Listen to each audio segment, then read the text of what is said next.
ngayon po ay magbabag grade tayo sa bag ng kapatid ko. Ayan po yung kapatid ko at ibabag grade natin siya. Kunin mo yung bag mo. Dali. Ito yung bag niya. Ano siya? Kang grade 1 pa siya. Ayan. Mag-grade 2 na kasi siya. So, dito sa baba, walang laman to guys. Wala pa siyang laman.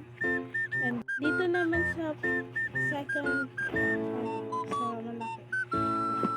Una, guys, pencil case. Yan, pencil case. Dito, ang laman, unicorn pala siya guys. Ayan, may gunting siya. Ayan. And then, ruler, which is Hello Kitty. Ang price, may price pa siya, oh. 16 pesos. Alat lang daw. Tapos, dito naman sa kaliwa, yan. Ano to? Parang ano siya? Basta, di ko alam tawag dito. Basta, color pen niya. Tsaka may dalawang lapis siya. At may pamura. Saka pamura na manang Hello Kitty na pamura. So, ang sunod naman natin is ang color niya.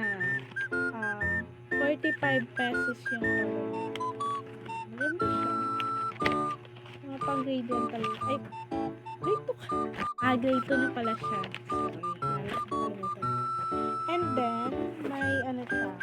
Paper pad. Ay, naubo na.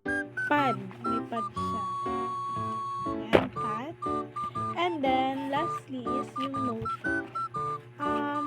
May color red, orange, may pink, may blue, may yellow.